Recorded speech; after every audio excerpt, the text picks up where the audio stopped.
Hello again, everyone, and welcome to another edition of This Week in the World of Football. This is episode number 294 for May 2nd, 2023. I'm your host, Randy Snow.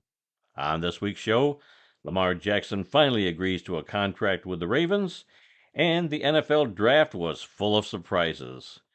Speaking of the NFL draft, in this week's history lesson, we tell the story of the very first NFL draft way back in 1936. But I'm not here all by myself. Across the table for me, as always, is my son Adam. Yep, and I apologize to the listeners out there. If we both sound a little different, Randy had a procedure done on his tooth this morning. We weren't even sure if he was going to make it. We were getting an understudy ready to go. And if I sound any different, it's because my beard is gone and I just have a mustache. So I hope y'all can bear with me while we go through this Well, let me trying say, time. you sound and look a lot better without that beard.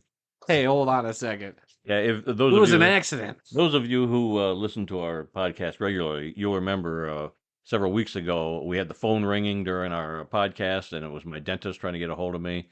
And yeah, they were setting up this thing where I had a temporary crown put on today, and I walked out of there all numbed up and everything. I wasn't sure if I was going to be able to talk this evening, but the numbness is gone, pretty much away, and I feel a lot better. But yeah, I got to go back in a couple weeks to get the permanent crown put on. But And me, my whole thing is I bought a new electric clipper. I was giving it a try, trimming that beard up. As if you've seen any of the videos, you know my beard's been kind of getting it out of control. looked terrible. So I was just trying to trim it up, and I put on a new guard, and I had the setting on the wrong thing, clipped off too much, and I was like, well, looks like I'm a mustache man now. I'm a Ted Lasso lookalike. Yeah, well, hopefully things will go better as the days go along. Oh yeah, we'll see. We come to you each week from the fabulous World of Football Man Cave, located right here in the center of the football world, Kalamazoo, Michigan. We're here to promote the game of football in all its many forms, past, present, and future. Our goal is to educate, inform, and entertain our listeners with the glorious buffet that is the world of football. All this while keeping a close eye on the rich history of the game. Thanks for checking out our podcast. We'd love to get your feedback on one of our many platforms: Apple Podcasts, SoundCloud, Stitcher, TuneIn, Spotify, iHeartRadio, and Amazon Music. So you can simply ask your Alexa device to play the World of Football podcast. You can also find our podcast in its full audio form on our YouTube channel. That's at youtube.com/at the World of Football, as well as other selected videos, like the two that we posted just this week. Yeah, we posted 2 this week. It's been busy. You've been busy sitting Well, there. technically, 3, because last week editing. we had the last week's history lesson video go up. Right. But we also had our second episode of Have Grave Will Travel. Yep. This week, Randy and I went and, or for this video, we went and saw Pop Warner and Isaac Seneca. We probably talked a little bit about that in our PFRA trip last week. Yep. So that video is finally out. And then on Sunday, we went to a doubleheader USFL game, which we'll dive into a little bit more. But those 2 videos are up on the channel if you guys are curious and want to go check those out. Yeah, and you've been busy. That's all you've been doing the last couple of days, is sitting at your computer editing things and looking for clips and pictures. It's been fun though. I know you love it, but I love man, it. it's There's a lot of so work. fun. I mean, for our small little YouTube channel, but hey, we're a growing operation. Hey, before we know it, we're gonna have employees that we're gonna probably get fined with lawsuits and all that fun stuff that comes with the territory. Terrible working conditions. Probably. Yeah, well, that's true. I mean, we only got room in here for like 2 cubicles. I mean, and we're sitting in one of them, so Yeah. it's gonna be a very closed-in work environment. So let's begin today's show finally with Adam and the World of Football scoreboard. That's right, everybody. This week in the scoreboard, we got 17 total games. Why is that? We went from 20 last week to 17. Well, we'll tell you why. That's because the XFL has entered their playoffs. There were 2 playoff games, or as they like to call them right now, division championships. So it started on Saturday with the South Division Championship game, which saw an incredible upset as the Arlington Renegades defeated the heavily touted Houston Roughnecks 26-11. Yep. Arlington quarterback Luis Perez, who remember was picked up in the middle of the season via trade, completed 19 passes for 289 yards and 3 touchdowns, while wide receiver Javonte Payton caught 5 passes for 121 yards and 2 touchdowns.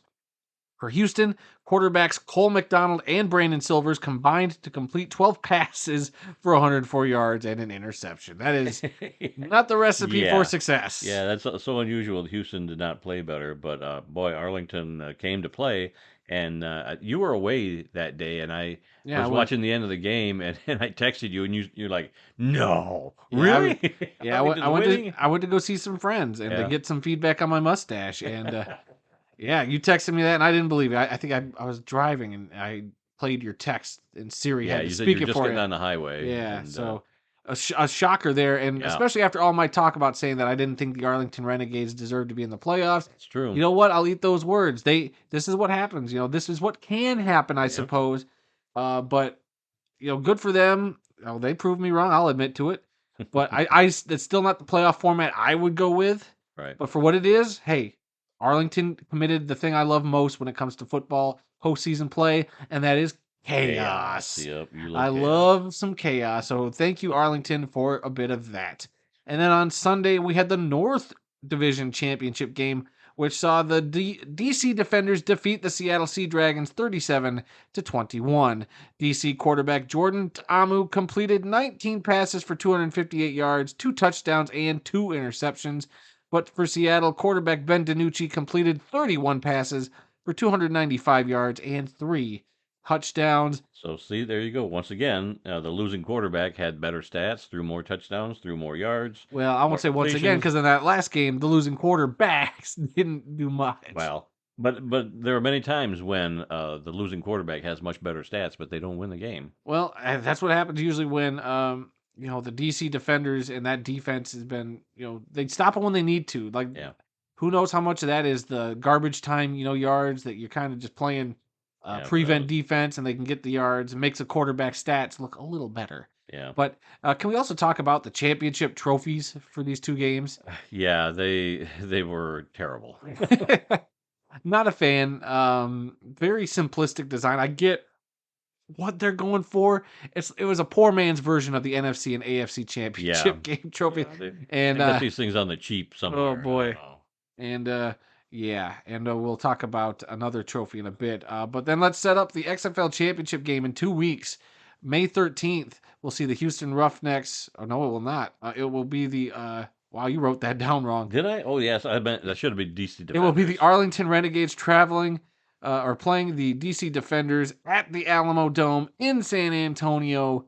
I don't know what to expect from this game. Can Arlington make it a game? That is the big question now because it's unquestionable that DC is a heavy favorite. Yeah, DC is 10-1, and Arlington is 5-6 going into that championship game. Yeah. So you wrote everything else right. It was just Yeah, I just got the wrong name. Houston I and got DC too swapped. excited. A little you wanted Houston in that game so bad. No. But so that is your XFL scoreboard. Now moving on to the USFL, which was in week 3. And Saturday saw the New Orleans Breakers continued their unbeaten streak at 3-0, defeating the Birmingham Stallions 45-31. This was a battle of undefeated teams going into the game. Yeah, New Orleans is now the only undefeated And they team will. in the USFL. Well, spoiler alert: New Orleans is now the only undefeated team. The first loss for Birmingham, obviously. For the Breakers, though, McLeod Bethel Thompson, the quarterback there for the Breakers, what a season he's having. We weren't sure what to make of his, I won't say his departure from the CFL and coming down to the USFL was a bit of a head scratcher, but the dude is delivering. He completed 20 passes for 283 yards, 3 touchdowns, and an interception, while running back Wes Hills ran the ball 34 times. 34 times this dude ran the ball. times. Incredible. You don't even see that in the NFL half the Yeah. time. For 191 yards. Almost 200. Incredible. And 3 touchdowns. 3 touchdowns. One shy of Al Bundy's all Chicago City record. Yeah. For Birmingham, quarterback Alex Magoo completed 19 passes for 238 yards and 2 touchdowns, while wide receiver Davion Davis caught 5 passes for 123 yards and a touchdown. How about them Breakers? Yeah, between McLeod Bethel Thompson's 3 touchdowns and Wes Hill's 3 touchdowns, that's most of their offense right there. What more do you need? Heck of a day. And who I wouldn't have said, well, you guessed it at the beginning of the year. Your team to win the championship this year was New Orleans. Yep. And you're starting to look like a genius as much as I know that was a fluke. So, Well, I just knew McLeod Bethel Oh yeah, Thompson McLeod, had the pedigree, and the experience, playing for a lot of years and up it's in very CFL evident watching him just championships. from that first game when we sat down and watched his USFL debut. You could just see the command. It's just Yeah, light years ahead of some of these other dudes yeah. playing in this league. He's a coach It's on the almost field. unfair Yeah, because this is a developmental. Well, I won't say developmental, but it's giving a bunch of guys a shot. right. For And secondhand players, and for McLeod Bethel Thompson to have all that CFL experience, win 2 Grey Cups, and come back down to the States, it just doesn't seem fair. yeah. It doesn't seem At fair this at point, all. yeah, it doesn't seem fair right now, but we'll see how he does as the season goes Yeah. along. And then the Houston Gamblers took out the Memphis Showboats 30-26, handing the Showboats their 3rd straight loss. And so they have not won a game yet this Yeah, season. they're the only winless Yeah. team in the USFL. Houston quarterback Kenji Bahar completed 22 passes for 235 yards and 2 touchdowns, while Memphis quarterback Cole Kelly completed 21 passes for 307 yards and 2 touchdowns. Kelly also led the team in rushing with 17 yards on 4 carries. And something from this game that I didn't realize, the Memphis Showboats coach for the last 2 weeks apparently has had kind of a handshake incident at the end of the game with the opposing head coach. I get it. They haven't won a game. It's frustrating. I know last week they lost 40 something to 2. So he was mad at the Stallions coach for running up the score. And this week there was something at the end of the game he also didn't like. So he was letting the Gamblers coach know that. It's just not a good look for the Showboats coach who his name had it in my head a second ago. It escapes me at the top of my head. Yeah, I don't remember. He was an offensive coordinator in the NFL for a while, but maybe it'll come to me later. But I just come on, man. Like I get you got to be the head coach. You got to look a little better than that. It just seems amateur hour when you pull these 2 weeks in a row, especially. That maybe the problem isn't the other teams. Maybe the problem is you, and you guys just need to hold yourselves accountable. Yep. All right. And you know what? I think we have a little bit more of an in-depth perception and perspective on these next 2 games because we were in attendance for not 1 but 2 USFL games. That's right, the doubleheader we alluded to. Yeah, in one day we saw half the teams in the league. Yeah, that's a lot of teams In to check off person. our checklist for the USFL. I think now we've seen 5 USFL. I believe so. Yes, 4 in the last 2 years. In the last 2 years, 4 because we've seen the Stars twice now. All right, yeah. Okay, we've seen half the league. But so Sunday of the first part of the doubleheader saw the Pittsburgh Maulers get their first win of the season by defeating the Philadelphia Stars 21-13. Maulers quarterback Troy Williams completed 10 passes for 96 yards and a touchdown. He also led the team in rushing with 65 yards on 7 carries. For the Stars, quarterback Case Cookus completed 23 passes for 238 yards and a touchdown, as well as 2 interceptions. So that first game, I was pulling for the Maulers. I ain't gonna lie. Yeah.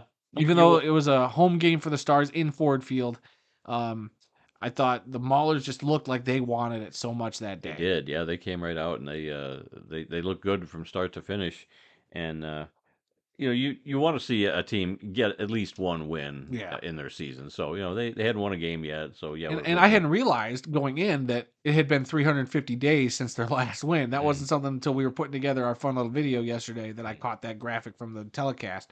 So hey, good for them.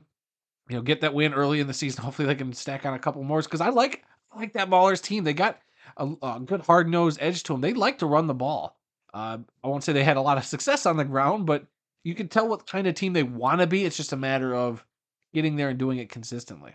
Yeah, I taped both of these games. The first game was on NBC, and then the second game I think was on Fox. Yeah, probably. But in that first game, we had the same seats for both games, and so if you're going to see us in the stands, we were in like row 14 behind. In the first game it was behind we're behind the Stars bench. The Stars bench, yes, and if they pan up in the crowd, we're going to be sitting there because there was hardly anybody at least for that first game. Yeah, the second game it really filled up, but yeah, so I started going through the game last night, and I haven't seen us yet. I'm somewhere halfway through the first quarter or whatever, but I got a feeling you're going to see us. Who cares if we were on TV? We were on the Jumbotron. That's all that matters. That too, yep. And then the second of the doubleheaders, of course, was our Michigan Panthers falling to the New Jersey Generals 28-13.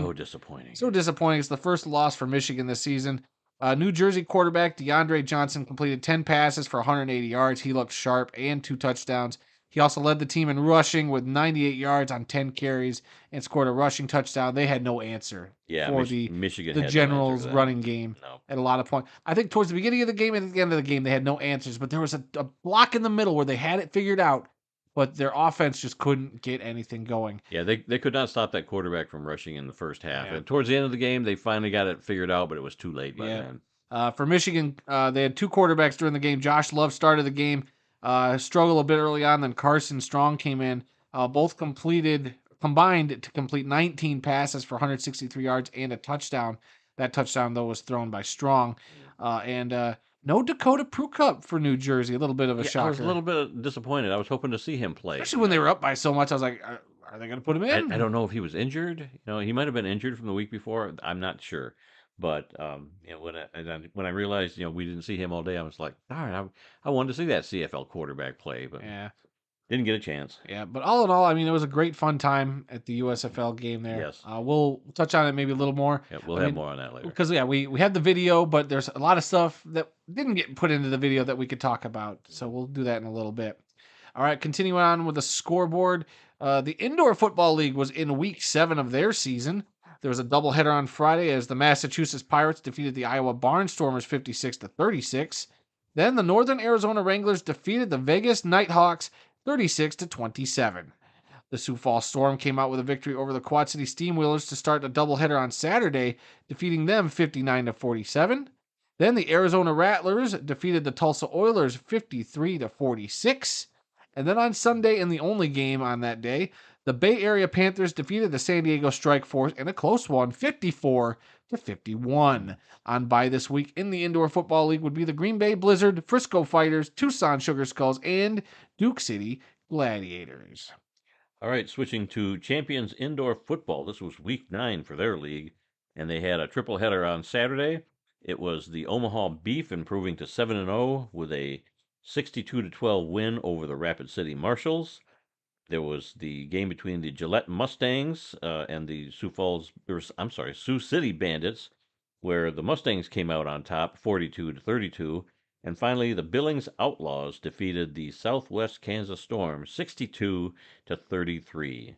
Now, the Salina Liberty had a non-league game this week, which we don't talk about those, and the Topeka Tropics were on bye.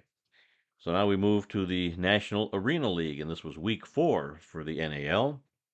They had one game on Saturday, 2 on Sunday. On Saturday, it was the Fayetteville Mustangs over the West Texas Warbirds, 50-18. The Warbirds are 0-3. Still haven't won a game yet, but maybe next week. On Sunday, it was the Carolina Cobras over the Albany Empire, 56-49. And also that day, the Orlando Predators over the Jacksonville Sharks in a squeaker, 61-60. I'll bet that was a great game to be at. Oh, yeah. And finally on by was the San Antonio Gunslingers this past week. And, boy, we've been seeing some disturbing news about the Albany Empire. Yeah, we'll mention this a couple real different quick. sources. Yeah, and about an hour ago from the time of us recording this podcast, on Pro Football Focus, or Pro Football Talk, rather, they posted an article about some of the troubling news coming out of the Albany Empire camp. Their headline reads, Antonio Brown owns the Albany Empire indoor football team. It's not going very well. Yeah. The article kind of highlighted that the interim head coach has left the team after their game this weekend. 6 players have left the team. There was an incident on a team bus that has led to some police involvement, and players not getting paid since April 21st, so it's been a couple weeks. So a lot of weird things happening there in Albany, and it's kind of all, and I hate to speculate, but it seems to all be stemming from the point when Antonio Brown became a majority owner of that team. Yeah. We were afraid that maybe something like this would happen down the line, and it's all kind of coming to a head. Obviously, we're waiting for more details to come out, Right. but it's still a very concerning situation there in Albany. So many bad things going on with that. Because we loved our experience in Albany when we went there several years ago. Yeah. We think it's a great market, great fans, and boy, you hear Antonio Brown being involved with this franchise, and it didn't help but make me go, oh no.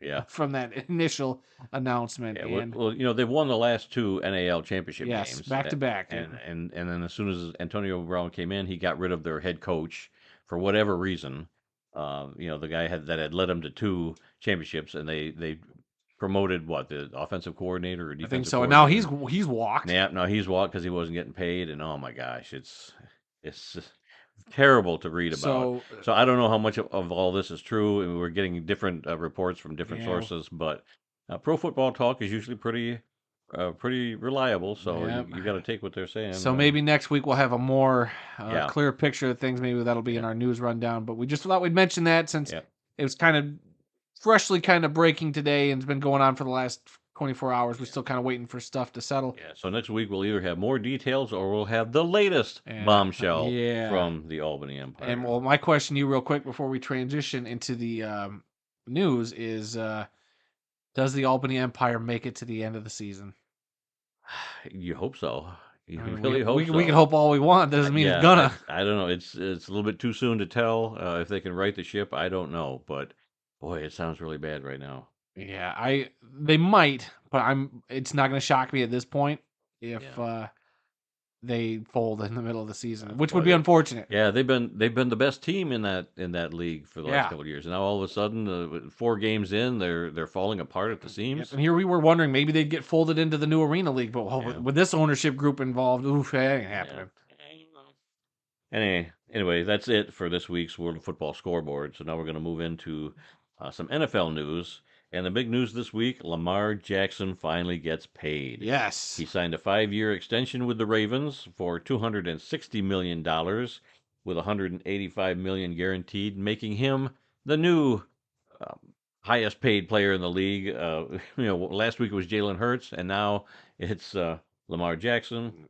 Who will be next? Because Yeah. it's only a matter of when, not if. Yeah, and if you remember last week, Jalen Hurts also signed a 5-year contract for $255 million, so $5 million less than Lamar's getting, and he's only getting $179 million guaranteed on his contract. Yep, got to just get a little bit more than the last guy. Yep. And then they're all being compared to Deshaun Watson's 5-year, $230 million, all guaranteed contract. So I don't know. Hopefully we've seen the last of these all guaranteed contracts because Lamar was holding out for a long time to get something similar, and I think he finally saw that wasn't going to happen, so he took the best deal he could get. I mean, this is a great deal. You're still the highest paid player with I think the third. I think I heard somebody say it was the third highest guaranteed amount. I mean, I've shoot, heard, yeah. so I mean, I know the it's nothing to owners. sneeze at. I know the owners don't want, and they don't like the Cleveland ownership for what they did Right, with yeah. that contract. So, Right. I think they're all trying to reset the precedents for the guaranteed contracts. So, I mean, I'm glad they finally came to a deal. I know that Baltimore fan base loves Lamar. I like him in Baltimore. I think that makes them very interesting. I would have been curious to see him go to like a 49ers or something where it would just be unreal what kind of potential that team would Right. have. But hey, he got his deal done. He did it without an agent. We were all speculating and wondering at a point like maybe you guys should get an agent. Yeah. But hey, they got a deal done. That's all that matters. Both sides are happy, Yep. and Let's now all move on. they can now play football and move on. Yep.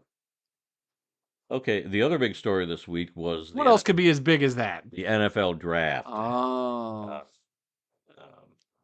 And the fact that Rodgers signed his paperwork with the Jets. Oh, yeah. That was the other big story. I know we don't have we're not that gonna in the. talk, yeah, we're not going to talk about But that. but hold on, I we do all think knew it was. I Gonna do think it's happen. funny though that he is giving a big middle finger to Green Bay because he's actually doing all these workout stuff and practices with the No. Jets, and I'm just like, oh boy, you got to know these Packer fans have all got to be. Yeah. What, he actually shows up for football in May?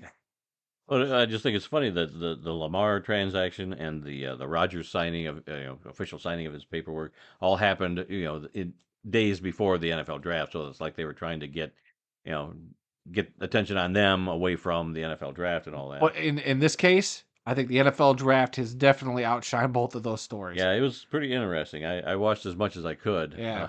Fell asleep the first night. I didn't actually see our second pick in the first round because I was dozing on the couch. But according to a graphic I saw earlier today, a total of 312,000 fans showed up over the 3-day event. So that's impressive. that's a lot of fans. And you and I are talking about going to the draft next year, and I can't imagine being shoulder to shoulder with Yeah, you know, 100,000 of my close personal friends all bugging wearing you. I was like, "Hey, different we're gonna get the hotel. We're gonna get tickets for that." And you go, "I don't know if I want to be surrounded by 100,000 people now in downtown Detroit." Yeah, I mean, it could be great weather. It could It be could be. snowing. Oh yeah, the way our weather's been, it could be snowing on Yeah, April whatever of next year. yeah. Shoot, I think we'll get our tickets we'll need and then parkas. we'll stay in the room the whole time and watch it from a block Hold on, away. no, in Michigan, we will get all 4 seasons in 3 days. Yeah, one day it'll be 80, the next day it'll be snowing, and the third day is going to be a monsoon. That's exactly how it's gonna go. It's Michigan. Play Hello. this clip a year from now and tell me you were wrong.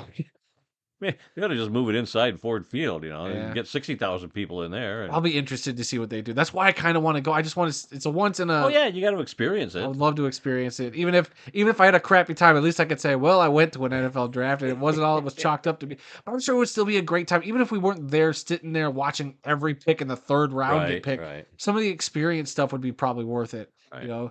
And maybe getting behind one of the. It'd be cool to see some of those NFL analysts doing the broadcast Yep. while they're doing it. Seeing how it's all set up Yeah. and kind of the inner workings that you probably don't get to see on TV. It would be fun for at least night one, to be there for some of the big, the big first picks, coming out on stage. It's my bedtime. I don't know if I can stay up that late. Well- I fell asleep during the first round this year and missed our number 18. Well, pick, here's the so- plan. You know what we do next year when we go to the draft? You fall asleep. If depending on who we take with us, probably brother-in-law Kyle or brother Aaron.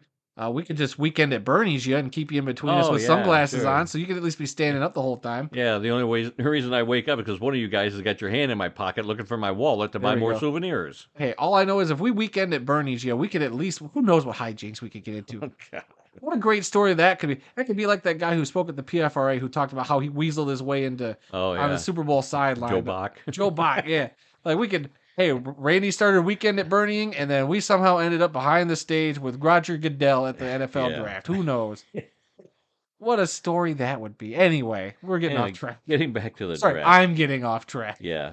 Of course, number one, all the talk was it going to be C.J. Stroud? Was it going to be Bryce Young? In the end, it was Bryce Young that was from Alabama who was taken first by the Carolina Panthers. C.J. Stroud went second out of Ohio State to Houston. And then the big shocker right off the bat. third pick, Houston moves up again to take Will Anderson, the defensive end out of Alabama. So they got the second and third pick. That was a trade involving Arizona. And then with the fourth pick, quarterback Anthony Richardson from Florida to the Indianapolis Colts. So 3 quarterbacks in the first 4 picks. Yeah. And then there were no more quarterbacks taken in the first round. So Right.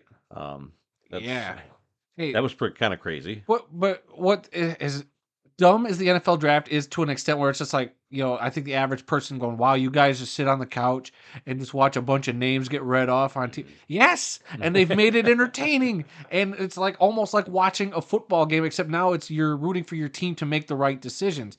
And with that being said, man, oh man, how many of these dumb Twitter GMs and mock draft heads like coming out and being upset that certain teams did certain things. Yep. I love the draft. I do. I have a lot of fun watching it. The speculation is fun. Mock drafts can be fun to a point, Right. but it is not the Bible. You should There's not be just so following many. it. It's just There was one guy, I think he was either from ESPN or NFL Network, Matt Miller. okay. He was doing a complete, 259 draft where he picked every Good Lord. player from every round for every team. And my question is, how many of those picks did this idiot get right? I'll bet he got maybe the first 2, and that was it. Anything maybe past not the even top that. 10, shouldn't even. It's not a Yeah. guarantee. Who knows? Why bother? I mean, it's okay to talk about the first round. Yeah, who is going to be the first pick for every team? Right. Going into that first round. But after that, it's a crapshoot, and so many of these analysts just need to go away. Maybe. Okay, so there is a line though. I think the analysts, they're just doing their job. It is fun to speculate and to put that speculation out there. Right. But then there's a point where us as fans take a lot of these mock drafts and go, "Oh, well, Will Levis should be going in the first round by at least pick 15. He shouldn't drop further than that." So when he drops to the third round, everybody's acting like, it's a fire sale. It's like, look, all these teams are built differently and have different needs. So when the Lions drop back to 12 and draft a running back at 12, all you hear on Twitter is, "Oh, the Lions reaching for a running back at 12. You're not supposed to draft a running back that high." Lions drafted pick 18. What are you doing drafting a linebacker in the first round? That guy's at least a third rounder. You could have made it to the third round to get this guy. Look, each team's got different boards and they got different things they're looking for. If at that pick, the Lions are going, hey, here's our board. Maybe it's a technical reach, but this is the guy we want. And we're just going to go get him. Otherwise, we saw Detroit drop back because the cornerback that we all think they might have wanted got taken a pick before them. Right. So after the Lions got that running back, you know who else? Well, maybe it was after the another pick later on. The Lions made a pick. A team dropped back. The team right after them dropped back. Right. So you can't tell me that other teams were just going to let that player that we got just slide on by them. Mhm. That running back, that we got Gibson from Alabama, he would have been snagged by some other team. He would not have been there for Detroit later on. And any of you Twitter GMs that think you know better and think he would have been there, you're probably wrong. You aren't in that draft room. If you saw how excited Brad Holmes was to make that pick, you know that he got what he wanted, and the rest of the league should be scared for it. I'm just saying. These, like you said, Twitter GMs, their opinions mean nothing to me. But- So and then- I don't even pay attention. And then to how them. fast those opinions turned around after all the Lions did was reach on night one. What are they doing? All the draft is completed. The Lions trade away DeAndre Swift to the Eagles. Mhm. And what's the thought process now? Oh, the Lions had a great draft. What a great plan. The whole narrative changed. It's just like you guys couldn't wait for the whole plan to be unveiled before you started crowning them or not crowning them. It's ridiculous. Yeah, Fandom is fan for a reason because we're fanatics. Well, I think you and I were watching that thing. I taped something yesterday on NFL Now, and they talked about how did Detroit do in the draft, and they had like 5 different publications, and each one of them gave them a different grade. The one gave them an A minus, the next one was a B, and then maybe another B and a C and a D or something Right. like that. So I mean, you can't tell how well your draft is for another 5, Right. 10 years. And we all should know that, but we like to live in this moment and we like to throw our opinions out and think we know what we're talking about. But guess what? Even you and I sitting here at this table today, we don't know what the hell we're talking about. That's right. All we know is we trust Brad Holmes. We trust in Brad, and will all his picks pan out? Probably not. What draft has a 100% hit Yeah. rate? That's why it's a draft. Yep. That's why 5th rounders will hit and 1st rounders won't. It's a crap shoot. Yep. But we think the Lions are trending in the right direction. They've added weapons, and if anything, they added to a lot of good talent already, and that's all that matters. So that's my piece on the draft. Okay. Well, we got more draft talk. Coming Boy, up. that's a lot of draft. One of the biggest surprises that a couple of I did see one network that was talking about the biggest surprise, and they brought this up, which I agree with. One of the big surprises was Michigan kicker Jake Moody being taken in the 3rd round by the San Francisco 49ers. I couldn't believe this. We've talked a lot on this show about Jake Moody from Michigan. Yep. I kept saying he needs to come to Detroit. We need a decent kicker. He's going to be a good kicker. I said for the next Detroit 10 would years play or like more. booty if they didn't draft Jake Moody. Yeah, So and I was hoping that maybe kickers don't normally get drafted, so I was hoping that he might go through the whole draft, not get drafted by anybody, and then maybe we could sign him after the draft, or maybe pick him up in the 7th round. But San Francisco saw something there, and they took him in the 3rd round. Yeah. He was the first kicker off the board, and I think there was a second kicker. there was a second kicker in that the got 5th taken. or 6th round, maybe. Yeah. I forget. But man, I wanted Jake Moody on I the did Lions too. so bad. But we're good for rooting him. him. So this is a good news, bad news. It's great. I'm sad because he didn't come to Detroit, but I'm very happy that he's going to the 49ers, and he made a 3rd round pick out of it. It's just awesome for him and his family. So congratulations to all of them. Yeah. We knew this guy was going to wind up in the NFL somewhere somehow. We just didn't know how. But I mean, the fact that it was because I had to look up after the fact, just kind of like, what picks did I miss? And when I saw Jake Moody in the 3rd, I was like, you gotta be kidding. Yeah. Not like in a bad way, but I was just like, good for him getting picked that Right, high. yeah. And it is a little bit shocking to hear a kicker's name in the middle of the draft. Like maybe 4th, 5th, 6th round to hear it. But the 3rd round, hey, good on you, man. Not since Sebastian Janikowski as a kicker had so much attention and made a high draft pick out of it. Hey, I usually don't really follow a whole lot of other players going to different teams, but you can Right. bet your bottom dollar I will be following Jake Moody's Yep. career with the 49ers with a Yep. close eye, hoping Yep. that he gets traded to Detroit. That's right. Let's keep an eye on where he's at every year. Yeah. All right, I was going to run down the Lions picks. So, of course, they traded down from number 6 to number 12 in that big controversial trade down. The 6th pick was the one we got from the Rams last year, and we took running back Jahmyr Gibbs from Alabama. And then at number 18, Stud. and at number 18, we took linebacker Jack Campbell from Iowa. Stud. Man, I saw some of his tape and I'm like, we got this guy. Wow, our defense just went up quite a bit by Yeah. having this guy. I mean, Rodrigo is good, but this guy is twice the size of Rodrigo. This guy could be the anchor of that, that Brian Urlacher type linebacker Yeah. we need in the Yeah. middle of that defense to help kind of complement the other linebackers we got. Yeah. I mean, Campbell is going to hit the guy hard, and Rodrigo is going to come in and finish him off. Heck of a 1-2 punch. I'm Double- excited. Double team him. And then in round 2, we took tight end Sam Laporte out of Iowa. Stud. Another guy. So we got a linebacker and a tight end from Iowa on back-to-back picks. And then also in the second round, we grabbed cornerback Brian Branch from Alabama. Stud. And wasn't he the last guy in the green room? Yeah. Brian Branch. And what? Okay, that's something else I want to say. Like, what a class act too. I think if, like, Will Levis didn't stay for night 2 when he didn't get drafted. Like, whatever, I get it. Do what you got to do, but to me, that showed like a little less character to him. Right. Than this guy who stayed in the green room. Then Detroit picked him on day 2. He wanted that moment with the commissioner. And and to say like he wasn't giving up on it, like, oh, he wasn't throwing himself a pity party. Oh, I got embarrassed on national TV. I got left in the green room on night 1. I ain't coming back out. Nah, he stuck it out. He came back for night 2, and he got his shot. Yep. Detroit gave him his shot. You tell me that guy ain't gonna play with a chip on his shoulder now, especially. Yep. Oh boy, he's gonna. And I'm excited for this kid. And I liked his interview. He did that interview right on the stage afterwards. Mm-hmm. Fantastic. The kid's already giving me great vibes. I'm all for it. And that's what Campbell and Brad Holmes are doing. They're taking good players, but players with good character too. With good character that fit what they're kind of doing. Right. And I appreciate it. And then the same with their next pick, who was in the third round. The Lions actually got Hendon Hooker, quarterback out of Tennessee. That was a shocker. A little bit of a shocker that the Lions would actually do it, but some people thought maybe they would still take a quarterback at some point. But he, dropping in the draft because of the injury and everything. Yeah. So clearly he's not our starter right away. Right. Is he more of just a project? I think he's a project. And we'll see where Goff is in a year or 2. If they can rehab his knee injury, ACL, I think. If he's what they think he's going to be, if they can get him back up to 100%, yeah, he could be a good quarterback in maybe in 2, 3, 4 years.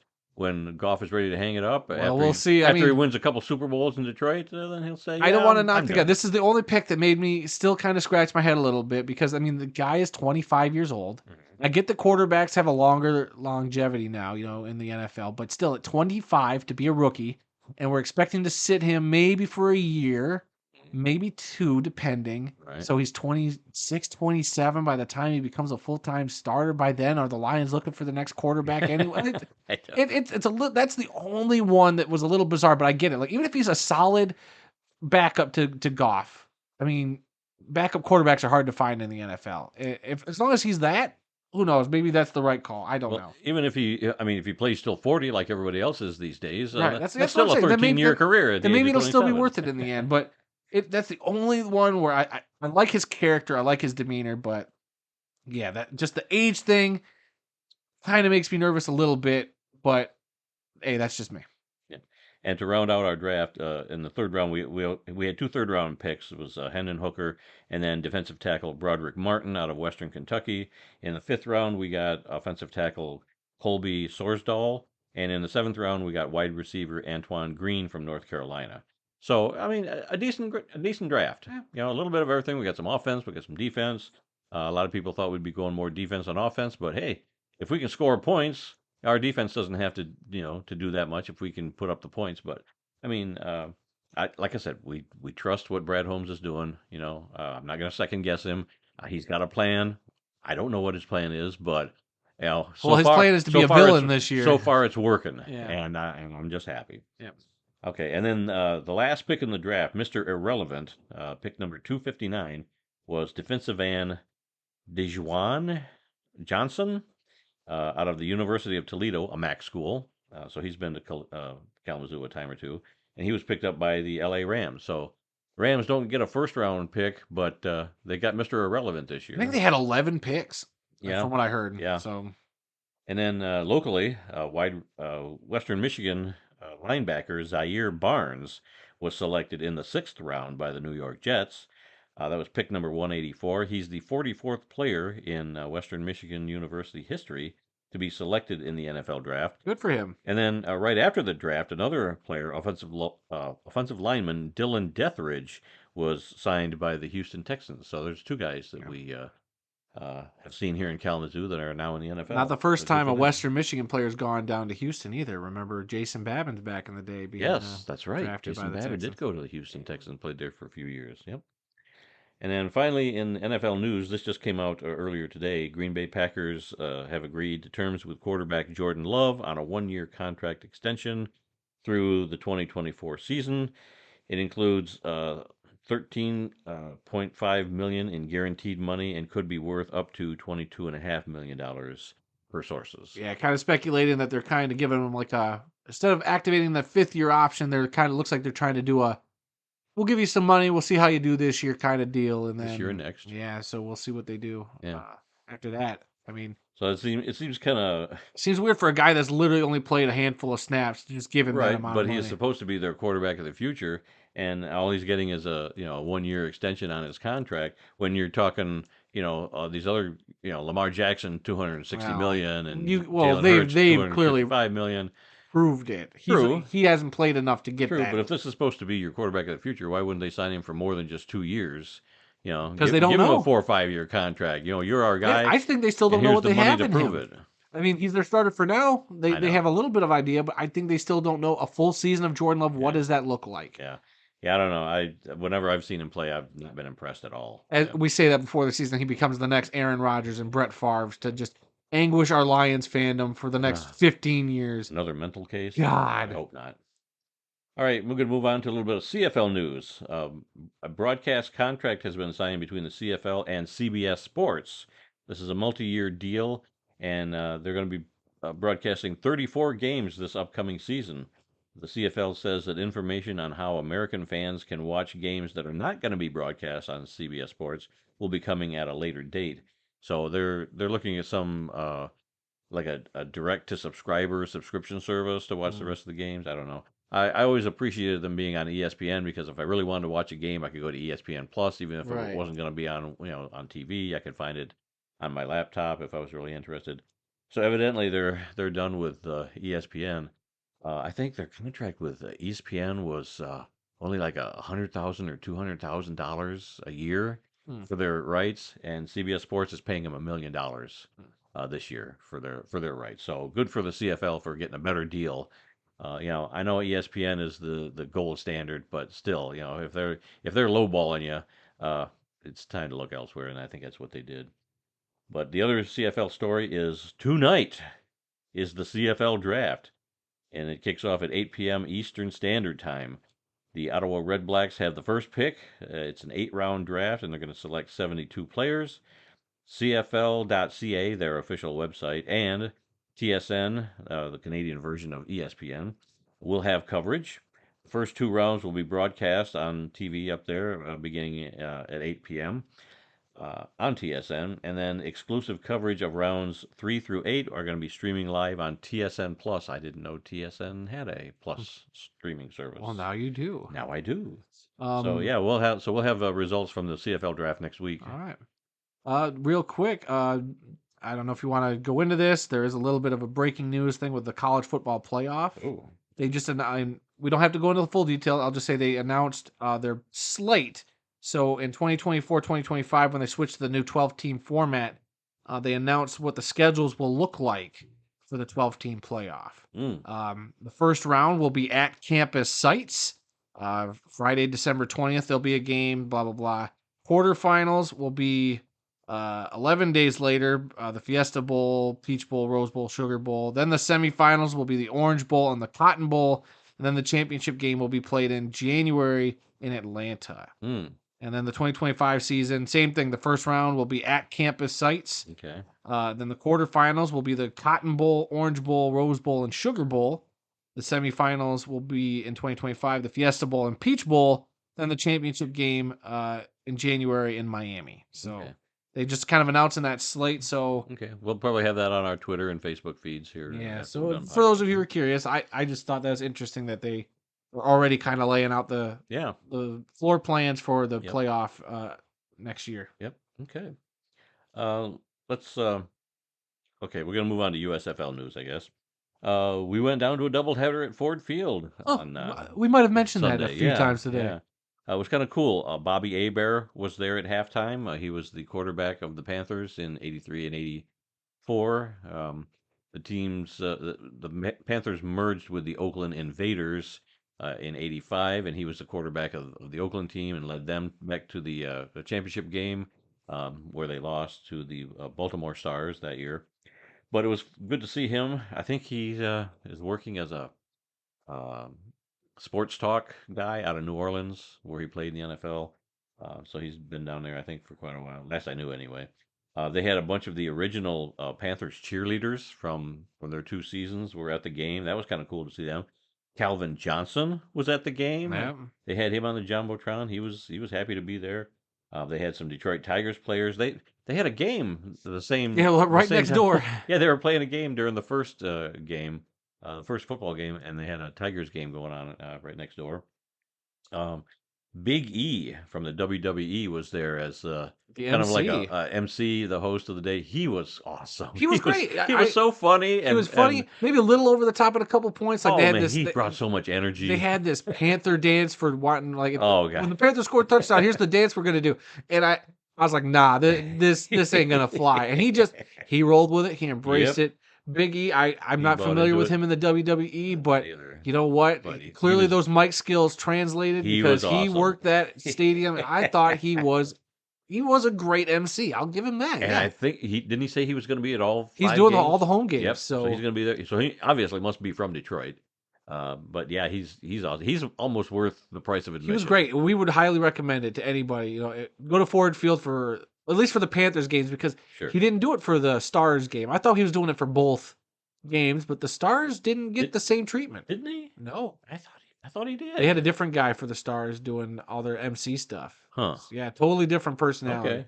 So With 2 games, one rolls into the other. I can't remember what was. yeah, that's what made me surprised because my big takeaway was how the difference between how everything was kind of run for the Stars. It just didn't seem as lively. And Right. I get that because it's Ford Field in Michigan and it's not a Philadelphia. And hardly anybody there. I mean, Yeah. Pittsburgh fans and Philadelphia fans, did they come all the way to Detroit for this game? No. But Michigan Panthers fans, they packed that place.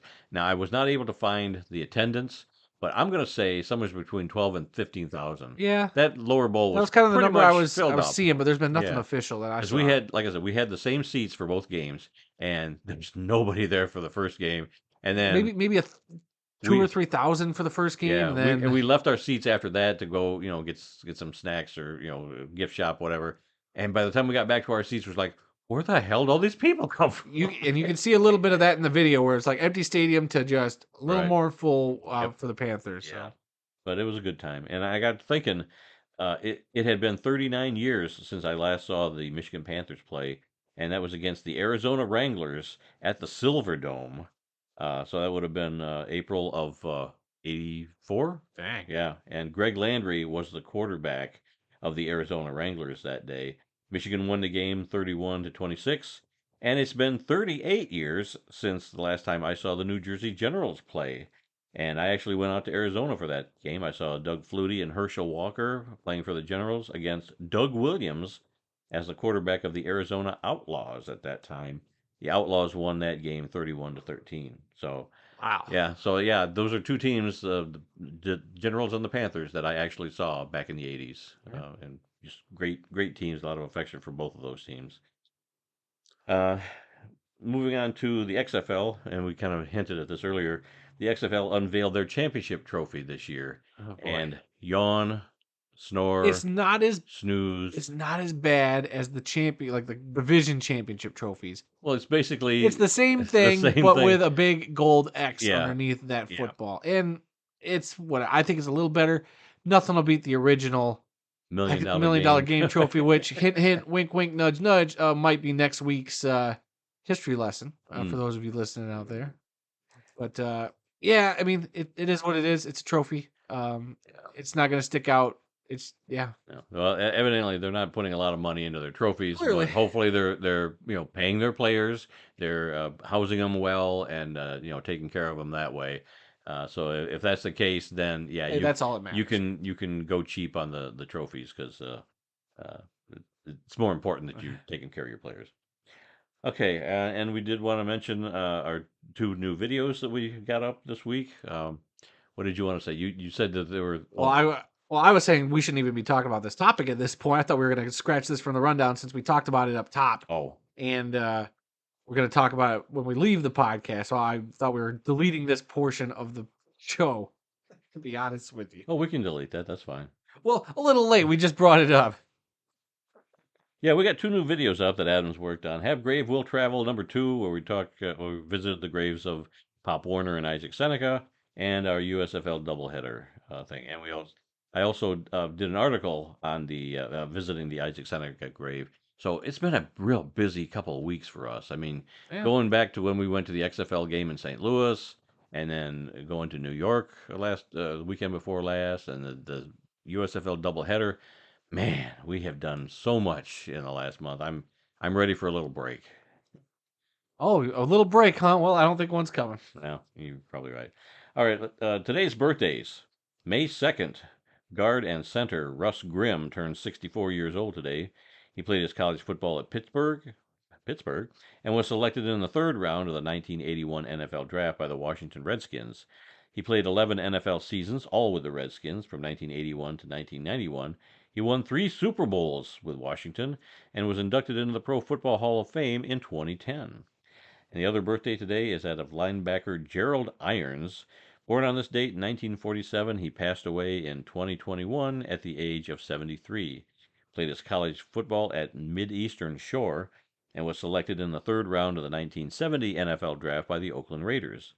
He played 10 NFL seasons. He was with the Raiders from 1970 to 75 and the Cleveland Browns from 1976 to 1979. Isn't that a great name for a linebacker? Oh, Gerald yeah. Irons. Heck yeah. Nobody's getting past Gerald Irons on that line. So, yeah, I remember both of those guys, Russ Grimm and Gerald Irons. So, happy birthday, gentlemen. And the other thing that we normally do at this time is obituaries, but I did not find any obituaries this week. Now, unless something's come out in the last hour, since we've been podcasting, I don't know. But luckily, no obituaries to report this week. All right, any other breaking news before we get into this week's history lesson? Does not appear to be anything worth talking about. Okay. Well, this week, because of the NFL draft, we thought we would go way back to the very first NFL draft. And so this week's history lesson is the first NFL draft back in 1936. Today, the annual NFL draft is a spectacle like no other. Thousands of people attend the event, and millions more watch it on TV. Mock drafts and predictions by analysts and so-called experts are all the rage for several months before the actual draft ever takes place. But it wasn't always like that. The NFL draft had a very humble beginning. On May 19, 1935, NFL owners approved a plan for a player draft that was devised by Bert Bell, the owner and founder of the Philadelphia Eagles.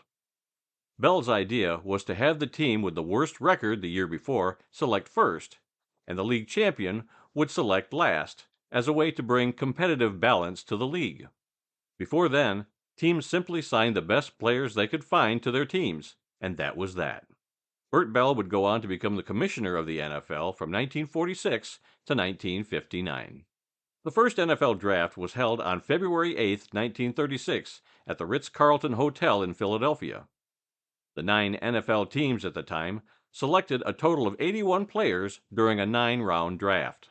Based on their 2-9 record in 1935, the Philadelphia Eagles got the first pick in the first draft. They selected Heisman Trophy winner Jay Berwanger from the University of Chicago. Since Berwanger was so well known to Chicago sports fans, Bears owner George Halas wanted to have him play on his team. Halas orchestrated a trade with the Eagles for Berwanger, but the star halfback asked for way too much money to play pro football. A deal was never reached, and Berwanger never played in the NFL. However, 4 other players who were taken in the 1936 draft did go on to have great careers and were eventually inducted into the Pro Football Hall of Fame. Tackle Joe Stidehar from the University of West Virginia was selected in the first round, 6th overall, by the Chicago Bears. He played for the Bears from 1936 to 1946, won 3 NFL titles, and was inducted into the Hall of Fame in 1967.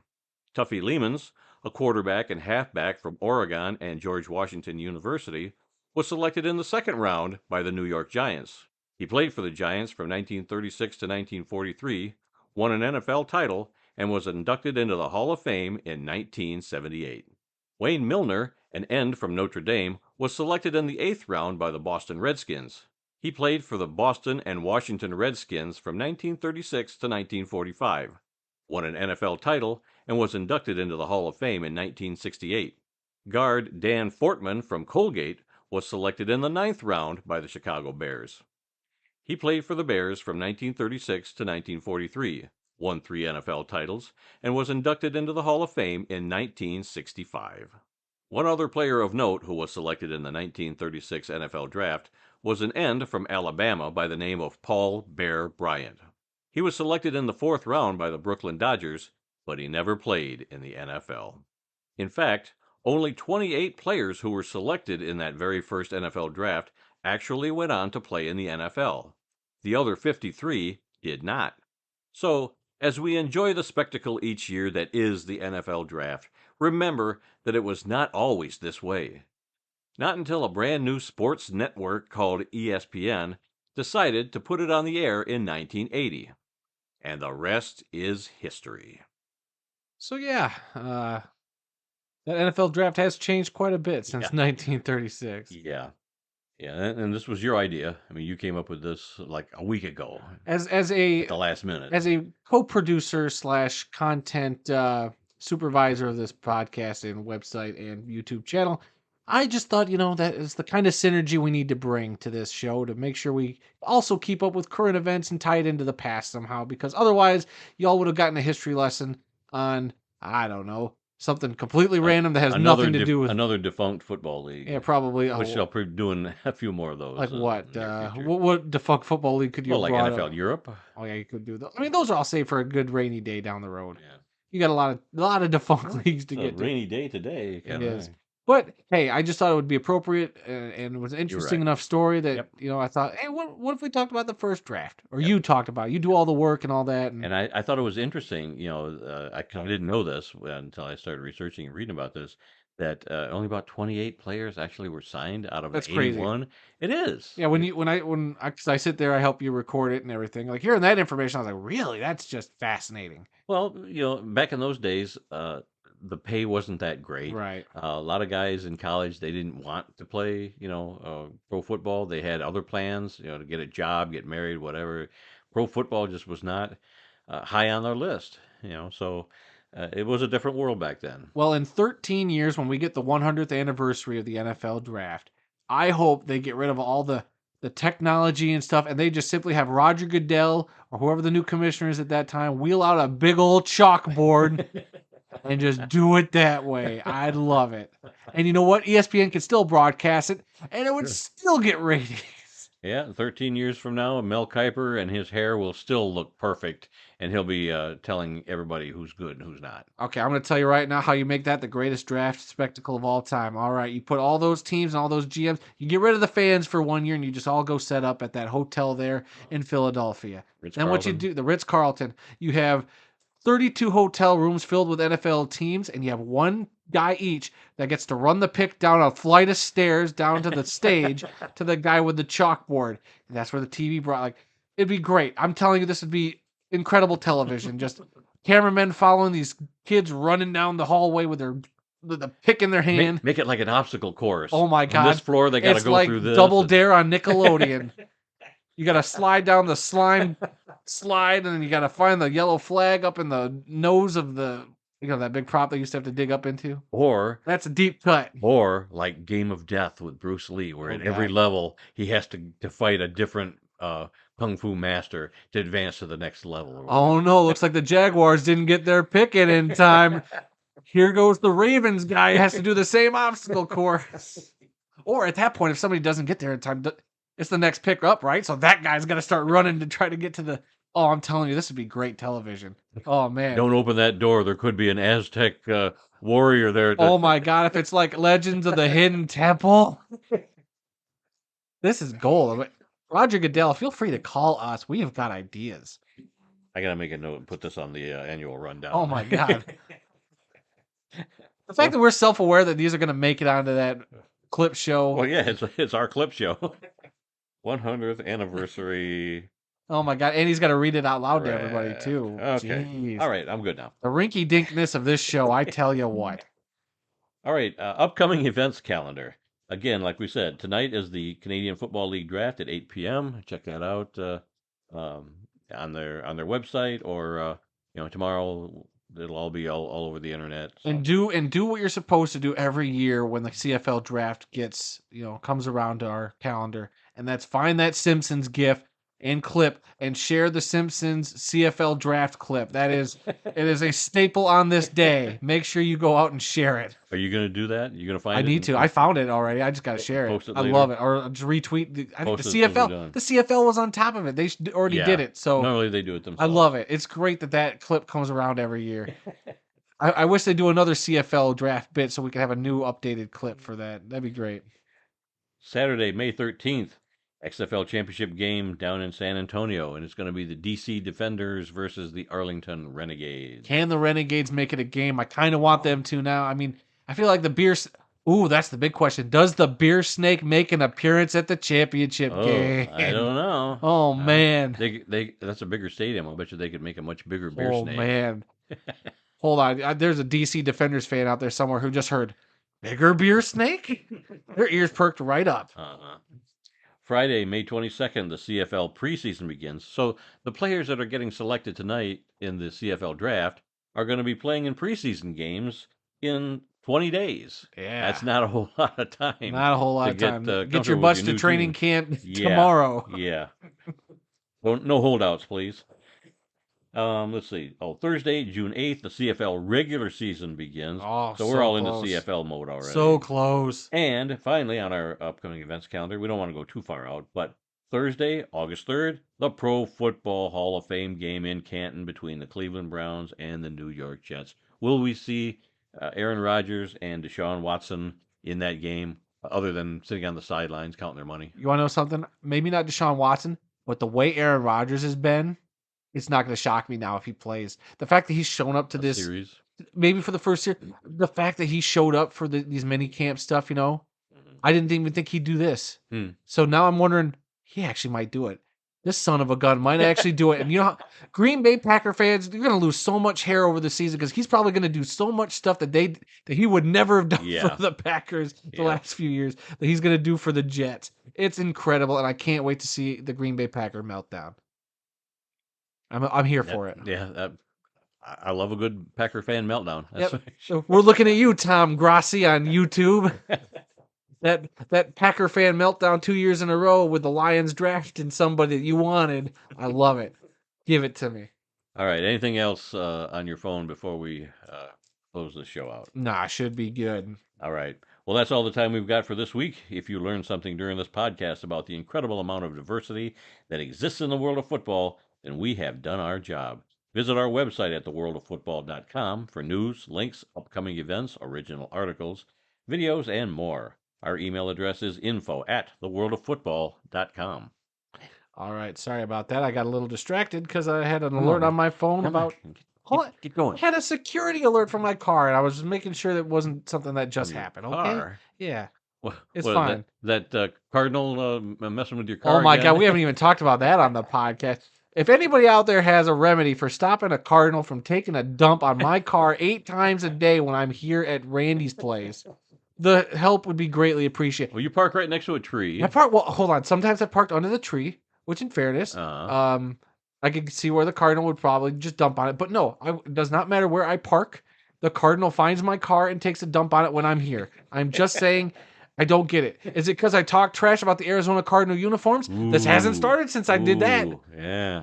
I don't know if there's a correlation or not, but we'll see. If anybody's got a remedy for stop, because I can't kill the Cardinal, that's illegal. But, It's been a nuisance. Every time I'm out here, it's a nuisance. Maybe that Cardinal just doesn't like your Honolulu blue colored That's car the that thing. you It's drive not around. Honolulu blue. That's the thing.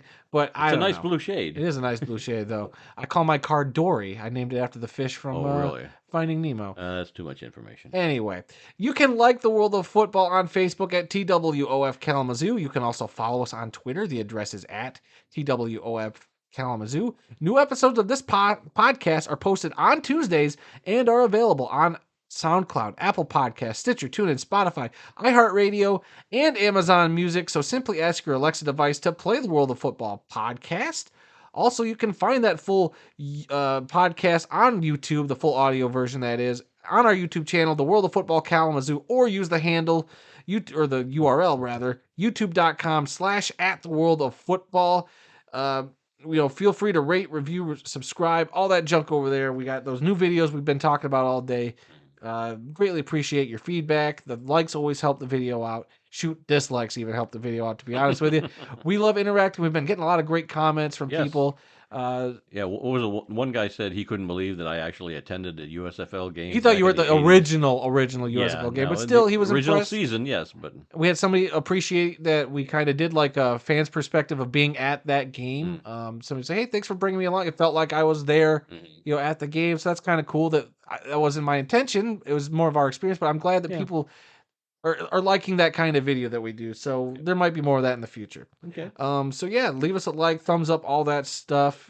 Anywhere you engage with us is greatly appreciated. Let us know what you think, and please come be a part of the football conversation and the conversation to help stop this Cardinal from taking a gosh darn dump on my car every 20 minutes. My car is blue and it's starting to look white.